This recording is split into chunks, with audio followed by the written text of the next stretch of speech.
Você encontrou aí Isaías 9, verso 6? Amém? Graças a Deus.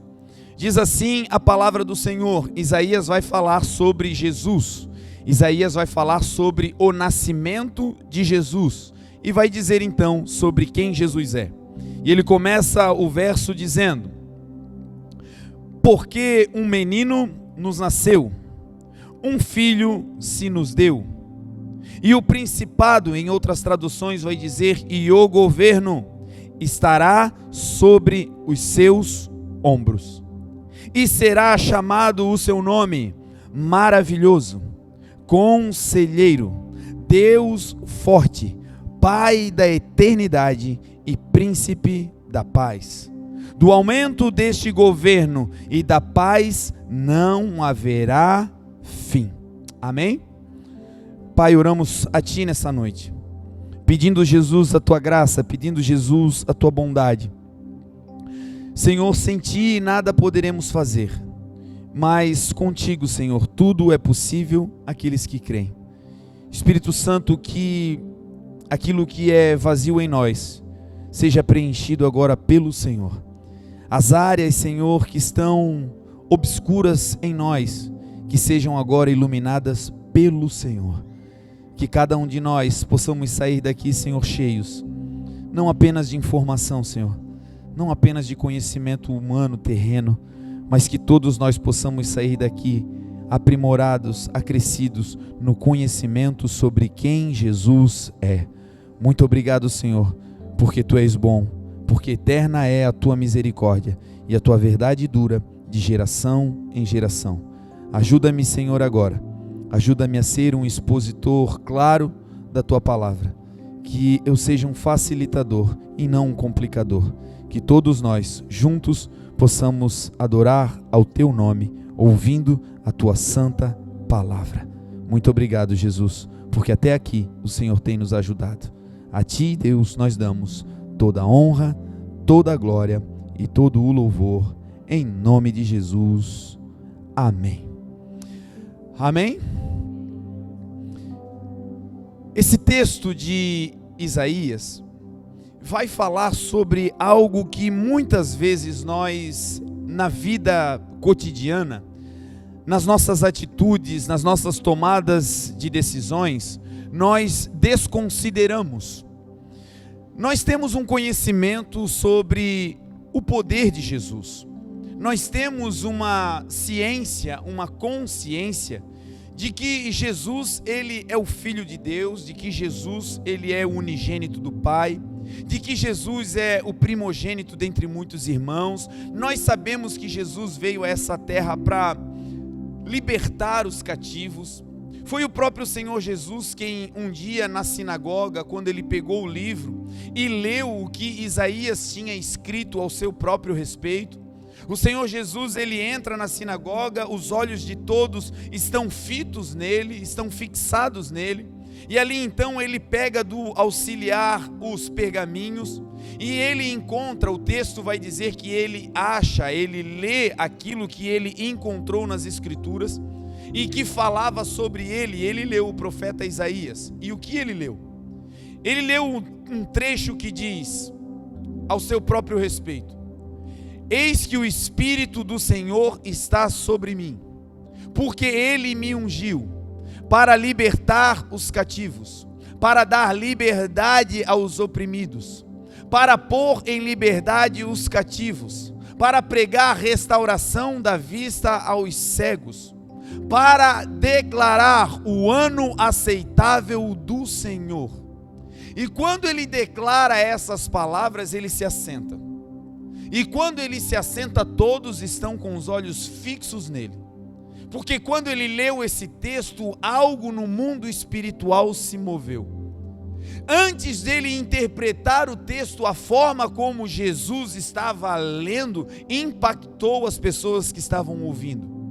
E de onde surgiu o impacto? O impacto surgiu porque ali algo profético estava acontecendo. Uma profecia declarada sobre quem Jesus seria estava se cumprindo, sendo lida pelo próprio Jesus. A Bíblia vai dizer em João 1 que no princípio Jesus era o verbo, ele era a palavra. Tudo foi feito pela palavra, e sem a palavra nada do que foi feito se fez. Jesus, em forma de palavra, criou todas as coisas. Quando Deus disse, quando Deus falava, quando Deus ordenava, Ele liberava a palavra, Ele liberava Jesus. A Bíblia vai dizer também que tudo que foi escrito para o nosso ensino foi escrito, para que pela paciência e perseverança nas Escrituras nós tenhamos esperança. Então Isaías escreveu inspirado por Deus, inspirado pela palavra. Isaías escreveu inspirado por Jesus. Jesus inspirou Isaías dizendo: escreve isso sobre mim. 700 anos antes Isaías escreve, e 700 anos depois aquele que mandou escrever está lendo a carta ao seu próprio respeito. Quando ele lê, o mundo espiritual reage, porque o mundo espiritual estava vendo aquilo que foi escrito está se cumprindo. Se tem algo, meu irmão, que é uma marca de Jesus, é que tudo aquilo que ele falou é infalível. Diferente de promessas humanas, diferente de votos humanos, diferente de eu e você, que muitas vezes votamos e não conseguimos cumprir. Às vezes desejamos realizar, mas a nossa capacidade econômica, financeira, intelectual, emocional, às vezes não nos permite. Agora no Senhor não existe mudança e nem sombra de variação. Quando Deus fala, a sua palavra é reta, e a sua palavra é Jesus, e aquilo que Jesus fala um dia vai se cumprir. E eu quero declarar nessa noite que palavras lançadas da parte de Deus sobre as nossas vidas vão começar a se cumprir a partir dessa noite. O mundo espiritual sempre reage diferente quando um cumprimento de uma palavra de Jesus está para acontecer. A atmosfera nessa noite está propícia, está formada para que aquilo que foi liberado dos céus comecem a acontecer na terra. E a terra, meu irmão, somos eu e você. As sementes liberadas caem nessa boa terra, e essa boa terra somos nós nessa noite. As pessoas na sinagoga ficam pasmas olhando para Jesus. E quando Jesus percebe que ao ler ao seu respeito, as pessoas estão entendendo que algo está acontecendo, porque é assim quando uma palavra começa a se cumprir. Quando a palavra começa a se cumprir, a primeira certeza que você tem é aqui e não aqui. Quando uma promessa de Deus vai se cumprir na sua vida, a primeira coisa que começa a arder é aqui, é o seu coração e não os seus olhos, porque você está vendo. Naquele ambiente todos começaram a arder e a queimar por dentro, porque uma promessa estava se cumprindo. Eles não sabiam de maneira consciente o que era, mas sabiam que algo estava acontecendo. Muitos de nós estamos vivendo esse tempo. Você com as suas vistas naturais ainda não está vendo nenhuma mudança, não está vendo nenhum indício da vitória, mas aqui dentro tem uma certeza e uma chama dizendo: algo vai acontecer. Naquele dia o povo estava assim: o que é que está acontecendo? Aquele que prometeu e que mandou escrever e que agora leu a palavra, ele não apenas lê a profecia, ele agora vai explicar a profecia. Toda a palavra que Jesus liberou sobre você não ficará sem entendimento, porque o Senhor vai te dar a capacidade de dar a Ele um culto racional, diz a palavra. O culto racional qual é? É o culto da renovação da mente. Não vos conformeis com esse mundo, mas transformai-vos pela renovação da vossa mente. Ou seja, o que você não entendia ontem vai entender hoje para a glória de Deus. Porque Deus é Deus. Então Jesus vai começar a liberar a palavra e vai começar a declarar as verdades espirituais. E Ele vai dizer: hoje, aos olhos de vocês, se cumpre essa palavra. É o que o Senhor nos reuniu nessa noite para dizer: hoje, aos teus olhos espirituais, começa a se cumprir a palavra de Deus para a tua família, para a tua casa, para o teu casamento, para o teu ministério. É hoje, não é amanhã, é hoje. Chei! Arabás. Aleluia! Aleluia! Jesus começa a declarar aquela palavra e o povo começa a ser compungido no seu coração. Todas as vezes que o Senhor libera uma palavra, esse é o sentimento, é calor, é fogo. Todas as vezes que você sentir esse fogo, meu irmão, comece a andar na direção do que Deus falou, porque está prestes a acontecer. Jesus libera essa palavra, as pessoas não conseguem mais se controlar, e ali o ministério de Jesus começa a florescer para todo lado. Por onde Jesus passa, as pessoas começam a dizer sobre os sinais e maravilhas que ele vai produzindo, e as multidões, diz a palavra, começam a seguir a Jesus. Tantas pessoas começaram a seguir a Jesus, que ele tinha que passar por fora das cidades, não poderia mais entrar nas aldeias, porque as aldeias não comportavam a quantidade de gente que andava com ele. Esse tempo de ficar pedindo para que as pessoas te ajudem vai se acabar. E vai se acabar por quê? Porque quando chega o tempo da promessa, Deus começa a realizar a obra na tua vida, e a obra dele na tua vida atrai as pessoas. Chegou o tempo da coletividade para você. Chega de andar sozinho, Deus é contigo. Você que tem um comércio, o Senhor começa a enviar gente para aquele lugar. O teu trabalho não vai mais ser fazer publicidade para que as pessoas cheguem. O teu trabalho vai ser fechar no horário de tanta gente que vai ficar dentro daquela loja. Esse é o tempo do Senhor. Quando a promessa se cumpre, a evidência qual é? As multidões começam a chegar. E começam a chegar não é porque nós somos bons, mas é porque o nosso Deus é bom. É porque carregamos uma palavra, é porque a palavra de Deus vai se cumprir. A palavra de Deus não tem a ver conosco, tem a ver com Ele. Porque dele, por Ele, para Ele, são todas as coisas. Então, meu irmão, traga à memória nessa noite as palavras que o Senhor liberou sobre você, porque elas estão a caminho, elas estão acontecendo. Nesse dia o Senhor Jesus então decide, Ele sai dali e começa a passar por outros lugares. E tudo vai acontecendo porque a palavra de Deus começa a se cumprir na vida de Jesus. Isaías, que profetizou sobre Jesus, ele vai dizer sobre o poder que existe no nome de Jesus. Quando você fala sobre o nome de Jesus, quando você clama pelo nome de Jesus, o mundo espiritual reconhece.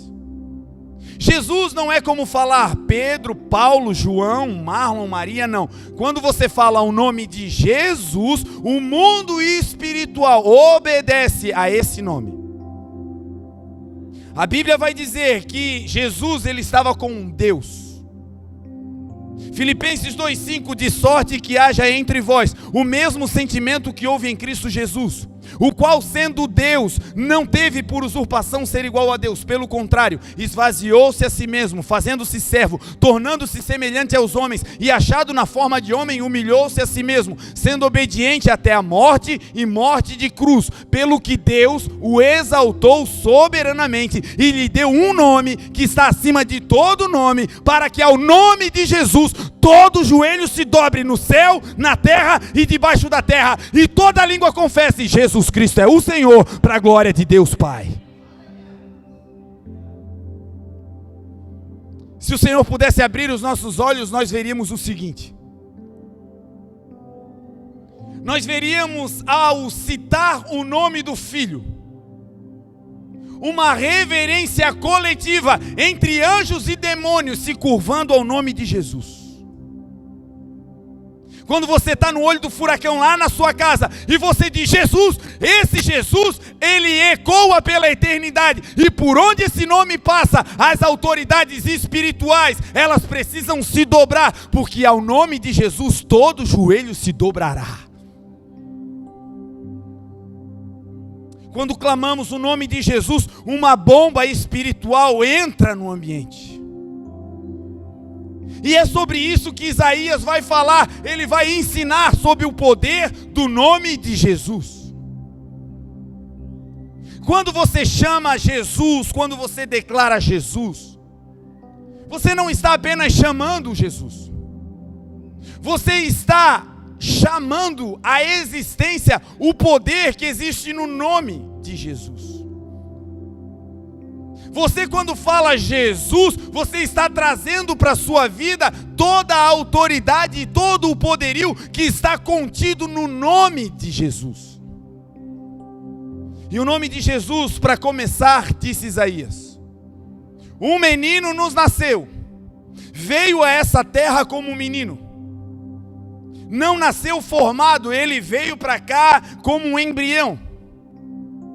Se esvaziou para poder entrar no corpo de Maria. Humilhou-se para ser um homem como eu e você. Mas dentro dele carregava o Espírito Santo, o Espírito do Pai, que lhe dava toda a autoridade e todo o poder. E esse menino que um dia nos nasceu, o nome dele está escrito por Isaías. E o seu nome será chamado Maravilhoso. Maravilhoso, meu irmão, é um adjetivo para você colocar em algo que não dá para descrever com palavras naturais. É algo tão bom que é mais do que excelente. É algo tão grandioso que é muito maior do que você dizer qualquer palavra humana para tentar descrever o tamanho dele. Nele tem tanta beleza que não dá para qualificar como ele é bonito. Ele é belo. O termo para o nome de Jesus, para quem Jesus é que Jesus é maravilhoso. Ou seja, não existe palavras na terra que possam descrever quão bom, quão bonito, quão poderoso, quão forte Jesus é. Então, quando você chama o nome de Jesus, você está dizendo junto com esse nome, ele é maravilhoso. Ele tem poder acima da morte, ele tem poder sobre a doença, ele tem poder sobre a tempestade, ele tem poder para caminhar sobre as águas, ele é maravilhoso. Aquilo que os homens não fazem, ele faz porque ele é maravilhoso. Quando clamamos o nome do Senhor Jesus, quando invocamos o nome de Jesus, esse maravilhoso vem. Você já viu que existem momentos que a gente está passando por dificuldades, lutas. Homens não podem fazer, dinheiro não pode resolver, circunstâncias humanas não podem tirar aquilo de dentro de nós. Aí de repente, você se lança aos pés do Senhor. Você coloca o seu coração na presença de Deus e diz: Senhor, por favor, ajuda-me. Eu já tentei com minhas forças. Eu já procurei toda a saída humana. Eu já bati em todas as portas, Senhor, mas até agora elas estiveram fechadas. Por favor, não tem mais jeito. Por favor, em nome de Jesus, me ajuda. E de repente você vai sentindo aquela maravilhosa graça dentro de você. Os seus olhos começam a ser transformados e aquilo que você via como um problema, agora você vê apenas como uma oportunidade de crescimento. Aquilo que tentava te jogar para baixo, agora você sabe é apenas uma prova, porque essa leve e momentânea tribulação não pode se comparar com o peso de glória que em nós será manifestado, porque Ele é maravilhoso, Ele é inexplicável, Jesus é Deus. Então todas as vezes que você fala Jesus, você está dizendo Ele é maravilhoso. Ele é inexplicável, Ele é excelso, Ele é Deus. Isaías disse, Ele é maravilhoso, mas Ele também é conselheiro. Uma das marcas de pessoas sábias é não tomar decisões arbitrárias. É não tomar decisões unilaterais, pensando apenas em si, pensando apenas no seu umbigo, pensando apenas no seu benefício. Não, quem é sábio não toma decisões unilaterais, porque quem é sábio, diz a Bíblia, toma conselhos. Existe sabedoria na multidão dos conselheiros, diz a palavra. Então uma pessoa sábia é aquela que antes de agir, ela escuta. Antes de tomar uma decisão que vai afetar outras pessoas, ela pergunta, para ouvir. Agora, o conselho, ele é poderoso, porque ele pode te influenciar a tomar uma decisão que talvez seja irremediável lá na frente. E por isso o conselho tem que vir de alguém habilitado, capacitado. Não é qualquer um que pode dar conselho. Porque a palavra do Senhor também vai dizer que com bons conselhos se vence a guerra. Você que está numa guerra difícil aí, você está lutando, querendo sair disso, avançar, quem sabe é uma guerra no casamento, quem sabe é uma guerra travada na sua mente, quem sabe é algo ministerial, você precisa romper, precisa avançar e tem uma guerra travada aí dentro, você precisa de conselhos. Porque são com bons conselhos que você vai vencer a guerra. Agora, não é qualquer um que pode te aconselhar. Marcas de um conselheiro. Primeiro, precisa ser alguém que te ama. Porque quem não te ama pode te dar um conselho que te leve para a cova. Segundo, para ser um bom conselheiro, precisa ser alguém que tenha autoridade naquela área. Se você precisa se levantar em uma área, não tome conselho com quem está caído nessa área. Se você precisa avançar em um determinado assunto, procure um especialista naquele assunto. Fale com quem entende desse negócio. E fale com quem, terceiro aspecto, tem temor a Deus. Porque pode te amar demais, pode ser um especialista, mas se não teme ao Senhor, esse conceito para você não vale. Dentre todos os conselheiros da terra que você pode ter, dentre todos os especialistas humanos que você pode carregar, a Bíblia vai dizer que Jesus, ele é maravilhoso.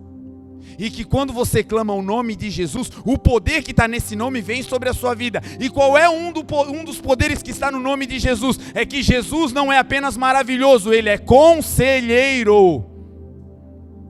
Quando você não conseguir fazer uma ligação, quando você não tiver alguém para decidir se é direita ou esquerda, fale: Jesus, ajuda-me. Clame ao nome de Jesus, porque a palavra diz que todo aquele que invocar o nome do Senhor Jesus será salvo. Se você clamar, o maravilhoso conselheiro vai te dar um conselho que vai mudar a tua história.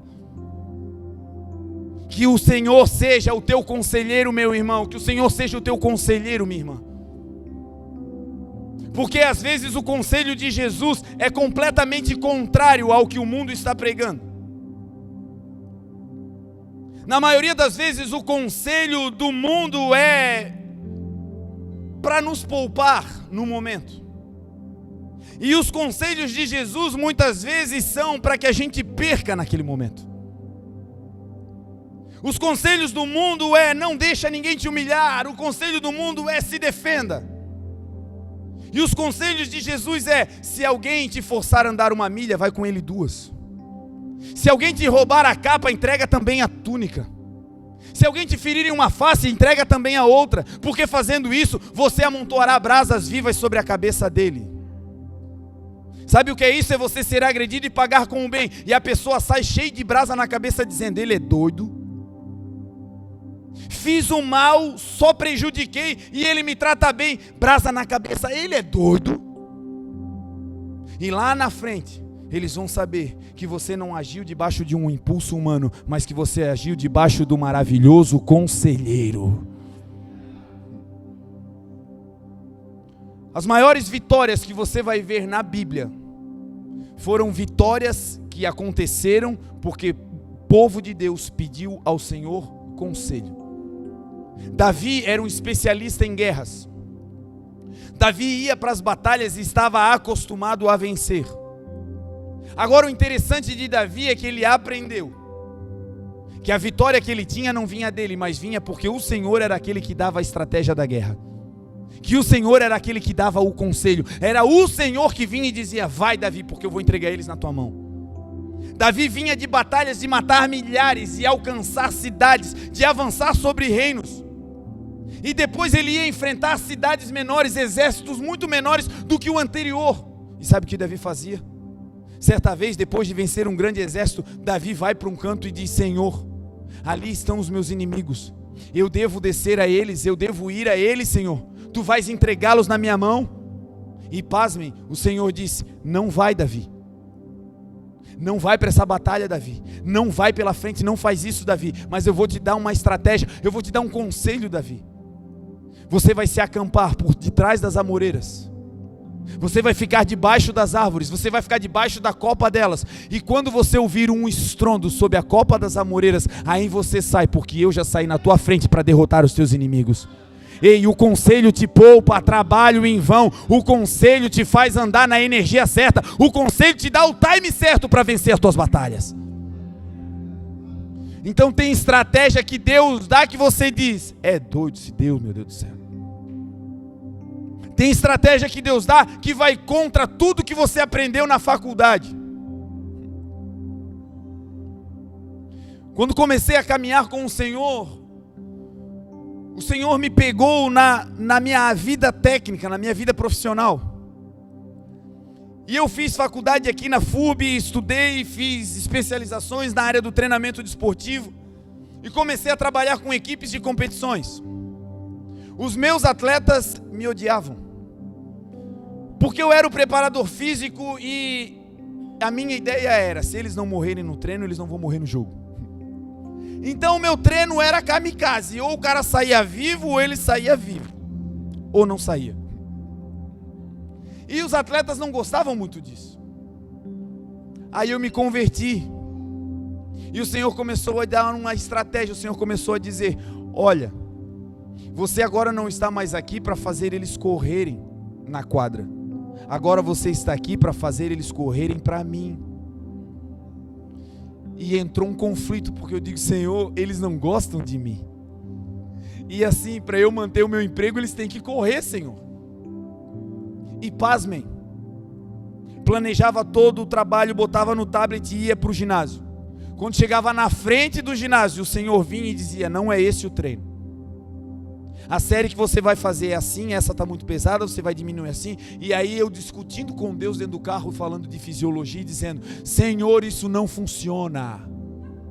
E o Senhor dizendo: é assim, esse é o meu conselho. Então tudo que eu aprendi na faculdade era pequenininho diante do que o Senhor estava me mandando fazer. Todos os meus conceitos humanos iam contra aquilo que Deus estava dizendo. Mas Deus é Deus, Jesus não erra. E pasmem, um dia eu decidi: eu vou fazer isso aqui só para ver dar errado. Só para ver, vai dar errado, mas vou fazer. Tem coisa que você não está fazendo porque está com medo que dê errado. Faz uma prova. A palavra do Senhor diz: provai e vede que o Senhor é bom. Aí eu fui para o ginásio e dei aquele treino. E os treinos duravam 1h30, 2 horas. Em 30 minutos aquele treino acabou, ficou todo mundo com o olho arregalado olhando para mim. Treininho leve. E eu todo envergonhado, não sabia o que dizer. E aí o pessoal esperando a próxima série, eu falei: deu, pessoal, acabou. E um olhou para o outro. Eu vi a pessoal se tocando, tipo assim, deve estar doido. Aí pegadinha, no final do treino ele vai acabar com a gente. E aí acabei meu treino e começou o treino técnico. E eu sentado no banco desolado. E os atletas começaram a desenvolver-se tecnicamente de uma maneira absurda. O nosso time era ruim. Mas depois que eu comecei a ouvir a voz do Senhor na parte física, Deus botou a mão neles. Gente que olhava e dizia: mas esse não é o fulano. Era eu que fazia as estatísticas, esse cara é ruim. Agora ele faz 10 gols por jogo, o que é isso? O nosso time começou a ter o menor índice de lesão da Liga Nacional. As pessoas começaram a vir me perguntar: como é que você faz a preparação? Como é a periodização? E eu ficava: Senhor, o que eu digo? E no começo eu ficava envergonhado porque não tinha periodização. Era Deus dando a estratégia. Eu fiquei 5 anos naquele time. E todos os anos o time batia recorde na sua produção. E sabe para quem é a glória? Para Ele. Porque eu pude dizer: isso aqui não é coisa do homem, isso aqui é o maravilhoso conselheiro. Ele que está dando treino, é Ele que faz, é Ele que compra, é Ele que vende. Deixa Deus te dar o conselho, meu irmão.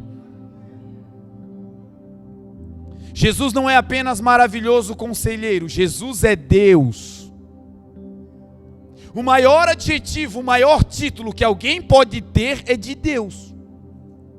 Deus é mais do que chefe, é mais do que capitão, é mais do que general. Deus é mais do que pai, mais do que mãe. Deus, é soberano. Aí Isaías vai dizer que Jesus não é apenas Deus, ele consegue dar um adjetivo para Deus. Ele vai dizer que Jesus é Deus, mas é Deus forte.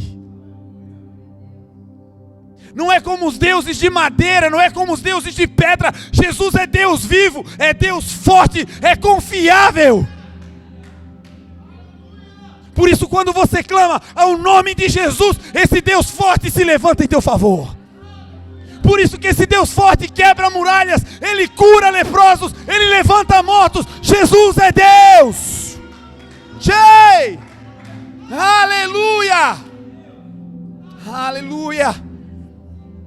Por isso podemos confiar, por isso podemos depositar a nossa esperança.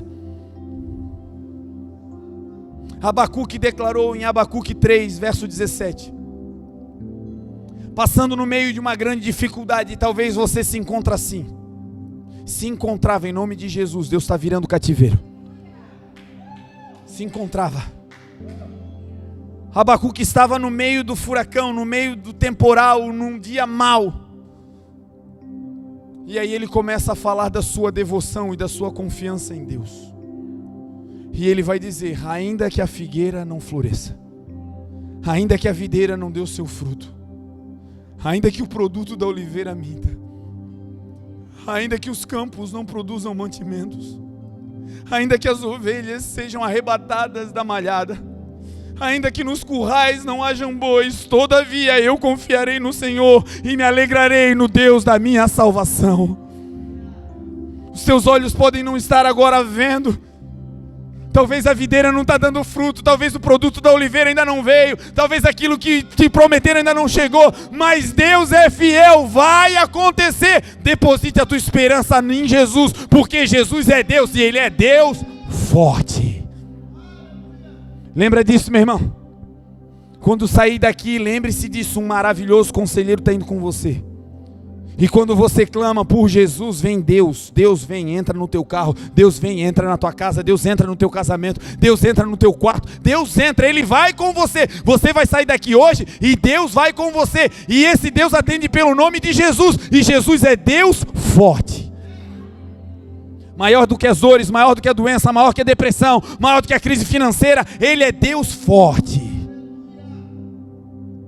Isaías segue dizendo que Jesus é maravilhoso, é conselheiro, é Deus forte e Ele é Pai da eternidade.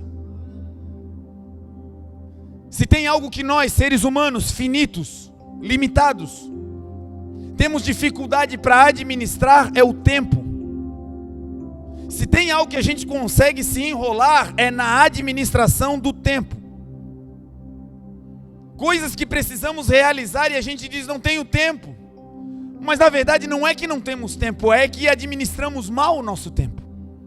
É que procrastinamos, deixamos para amanhã, enfim. O ser humano tem uma grande dificuldade em controlar o tempo.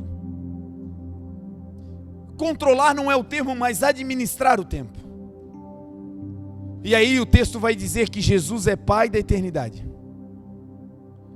A eternidade significa a plenitude do tempo.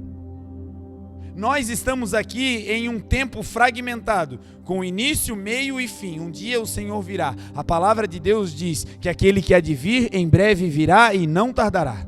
Um dia o Senhor voltará e esse tempo aqui vai acabar. Quando esse tempo acabar, vai começar um outro tempo chamado eternidade. Essa eternidade engloba esse tempo que nós estamos vivendo aqui. Então por isso é tão difícil para nós compreendermos a eternidade, porque a eternidade está em um lugar, em um modo diferente do que nós vivemos. O nosso modo agora é um modo finito.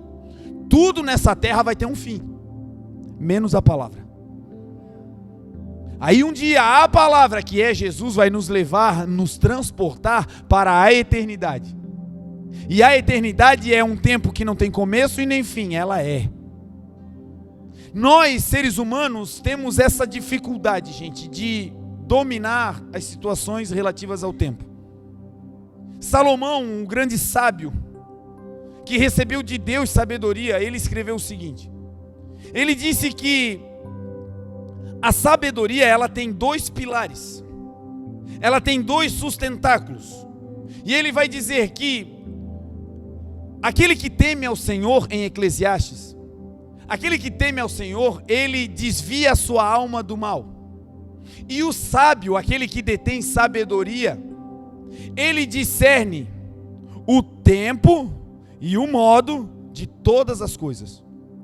A sabedoria, ela está balizada sobre dois tentáculos, sobre dois sustentáculos, sobre duas bases. A primeira é o tempo para fazer as coisas, para entender em que hora fazer as coisas. E o segundo sustentáculo de quem é sábio, qual é? O modo. Não basta saber quando fazer, tem que saber como fazer. Não basta saber o que dizer, tem que saber quando dizer. E é aqui que a maioria de nós se perde. Salomão vai dizer que a sabedoria, ela é assim, ela dá isso para nós. Ela nos faz entender o tempo e o modo para fazer todas as coisas. Foi o próprio Salomão também que disse que, como maçã de ouro em bandeja de prata, é a palavra dita no tempo certo. Uma palavra dita no tempo certo, meu irmão, abre corações, te dá oportunidades, muda destinos. Mas a mesma palavra dita no tempo errado estraga tudo.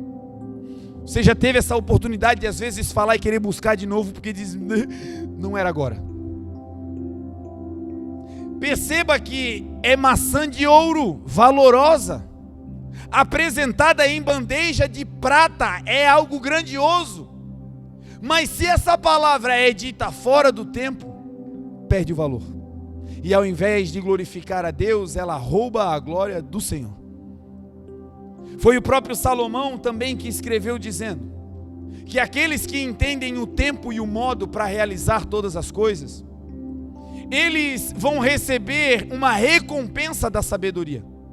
Porque a sabedoria, ela tem na sua mão direita vida longa e na mão esquerda riqueza e honra.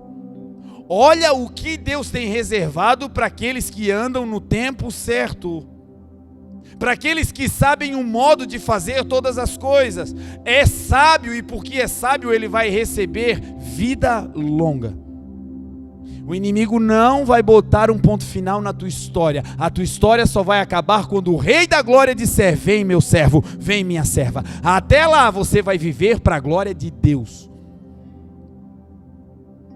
O inimigo pode te dizer o que for, a tua mente pode te trair colocando o que for aí dentro. Você não vai sair daqui antes do tempo. Aquele que te guarda não tosqueneja. Eis que não dormirá e não tosquenejará o guarda de Israel. O Senhor é aquele que te guarda. Ele guarda a tua alma, Ele guarda a tua entrada e a tua saída desde agora e para sempre, disse o salmista. Então a sabedoria te faz viver mais. Longevidade, vida longa na mão direita. Agora, vida longa na pobreza é uma tristeza. Pensa num negócio ruim, é você viver bastante tempo e bastante tempo quebrado. Uma tragédia, uma tragédia. Eu sei como é que é, eu sei. Agora o Senhor está dizendo, se você tiver um bom conselho, se você clamar por aquele que é Deus forte, e se você entender que esse Deus forte é Pai da eternidade, Ele que governa o tempo, e se Ele governa, eu acho que Ele pode nos ensinar. Se Ele te der o tempo certo, você vai ter vida longa, e não é apenas vida longa, é vida longa com riquezas, diz a palavra. Durante muito tempo, crente bom era crente sem dinheiro. Não, o cara começou a prosperar, desviou, esse cara não é de Deus. E a palavra do Senhor diz exatamente o contrário, que nós, povo de Deus, comeremos o melhor dessa terra.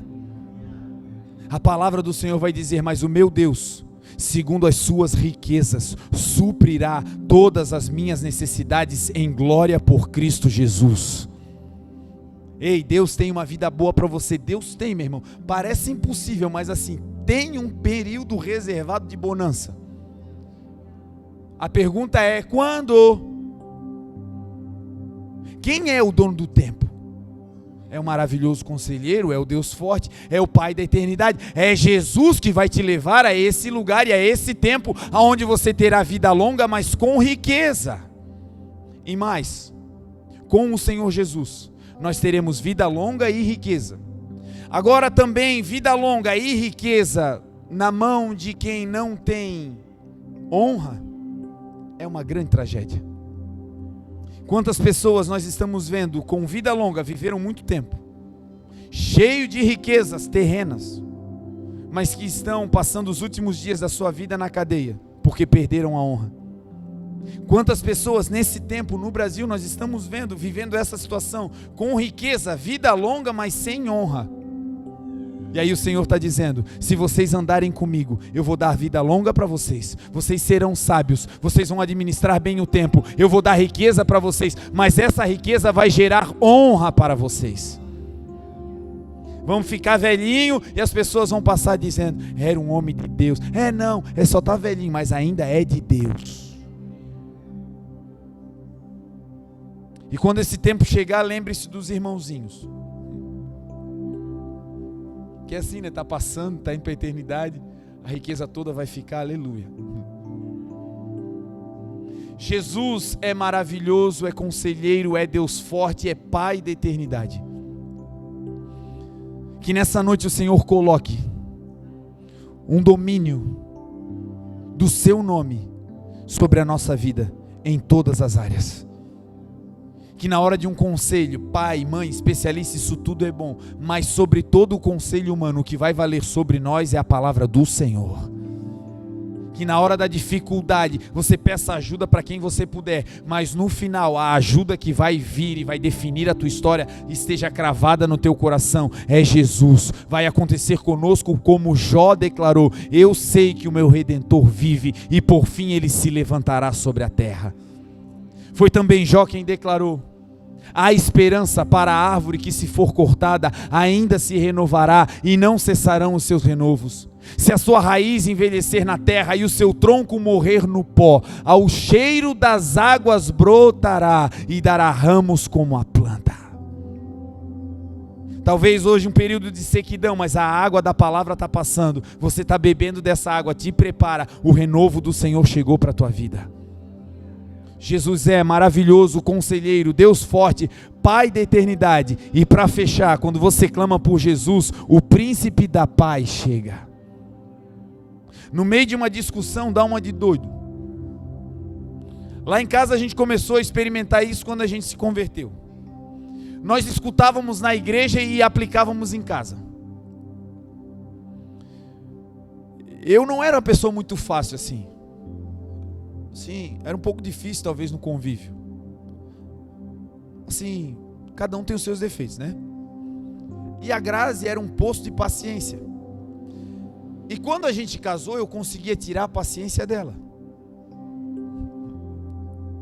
E aí ela é grande, não sei se vocês perceberam. Aí eu tive que ter uma estratégia. Eu disse: Senhor, confronto direto vai dar ruim para mim, então o Senhor me dá uma estratégia. E aí nós entendemos que Jesus é aquele que traz paz.